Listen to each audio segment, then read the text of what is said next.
उत्तर प्रदेश के कैबिनेट मंत्री डॉक्टर संजय निषाद जी हमारे साथ मौजूद हैं। आइए हम उनसे ही जानते हैं।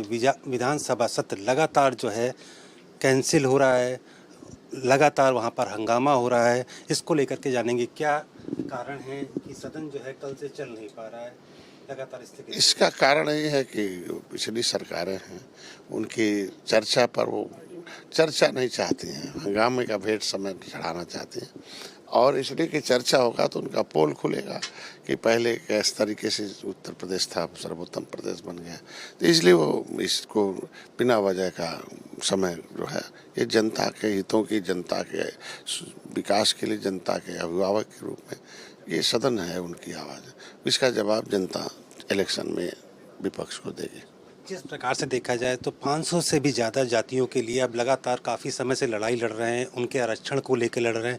फिर एक बार आप दिल्ली जा रहे हैं, दिल्ली कूच कर रहे हैं, क्या है पूरा प्लान? देखो, देश को आज़ादी 150 वर्षों के लगातार संघर्षों के बाद लाखों लोग कुर्बान हुए। धारा 370 तब खत्म हुआ जब 70 नेता भाजपा के बलिदान हुए। राम मंदिर तब बना जब लाखों लोग आज के दिन में उसमें। तो ये धरती खून मांगती है, ये धरती संघर्ष मांगती है। ये धरती जो है प्रकृति और परमात्माओं का ये स्थल है। तो ऐसी जगहों पर जो देश की 578 जातियां जिन्हें क्रिमिनल कास्ट घोषित किया था अंग्रेजों ने, ये संविधान सम्मत व्यवस्था दी गई। अंग्रेजों ने कानून से उजाड़ा था, इन्हें क्रिमिनल कास्ट घोषित किया था। तो 12 अक्टूबर 1870 को 31 दिसंबर 1952 को 31 अगस्त 1952 को ये डिनोटिफाइड हुआ था। इनको 74 टाइप की व्यवस्था देने की बात हुई थी। उसका नाम था समन एंगर criminal tribe site inquiry committee 1949-50। लेकिन पिछली सरों ने इन्हें तो और सताया, पाइपलाइन में, पॉलीथीन में, पर सड़कों पर, भूमिहीन है, गरीब है। ये देश को आज़ाद कराने का धन से झेल रहे हैं। ये क्या किया पिछली सरकारों ने? आज के दिन में हम लोग उसकी लड़ाई लड़े हैं।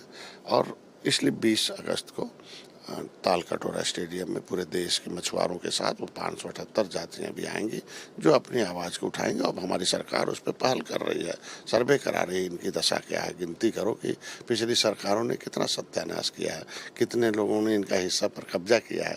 ये तभी संभव है जब जनगणना हो, आर्थिक और सामाजिक और राजनीतिक हो। लास्ट क्वेश्चन एक और कि जिस प्रकार से समाजवादी कहती है कि हम पीडीए के लिए लड़ाई लड़ रहे हैं, लेकिन आप सालों से लड़ाई लड़ रहे हैं, गोलियों की बात आई है सामने, इस पर क्या कहना है कि समाजवादी का जो दावा है कितना सही, आपको कितना सही कितना गलत लगता है? ये एक्चुअल में सब ये पीड़ित दुखी अपमानित लोग हैं। पीडीए का मतलब है ये पीड़ित दुखी अपमानित अंग्रेजों मुगलों से रहे और संविधान बना।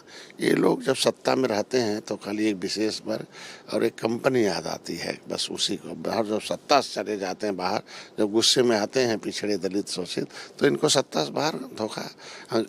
कांग्रेस ने कहा कि हम सबका सब जो है वो धर्मनिरपेक्ष है। फिर बसपा आई, उसने कहा कि जिसकी जितनी संख्या भारी, इन्होंने पिछड़ों के नाम पर वोट दिया। लेकिन जब हम लोग आवाज़ बने तो सबसे पहले गोली चलाई, दर्द भेजा, मुकदमा किया फालतू में।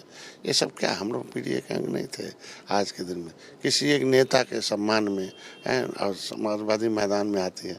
ये देश ने सत्ता में पहुँचाए जो जातियाँ, ये गरीब, पिछड़े, शोषित हैं, इनके सम्मान में कब मैदान में आएगा? अभी प्रदेश भर में हम लोगों ने ज्ञापन दिलवाया था हमारे समाज, तो क्यों नहीं क्वेश्चन लगाया, क्यों नहीं उसके लिए आवाज़ बनाया? तो इसका मतलब ये लोग खाली दिखावे के लिए कुछ है नहीं, कथनी करने में। जनता इसका जवाब इलेक्शन में देगी। जी बिल्कुल, जिस प्रकार से देखा जाए विधानसभा सत्र लगातार स्थगित हो रही है, उस पर डॉक्टर निषाद जी का कहना है कि इसका जवाब जो है 1.5 साल के बाद जो है जनता देगी। और जिस तरीके से पीडीए की बात की जाए तो वो शुरू से ही पीडीए की लड़ाई लड़ रहे हैं।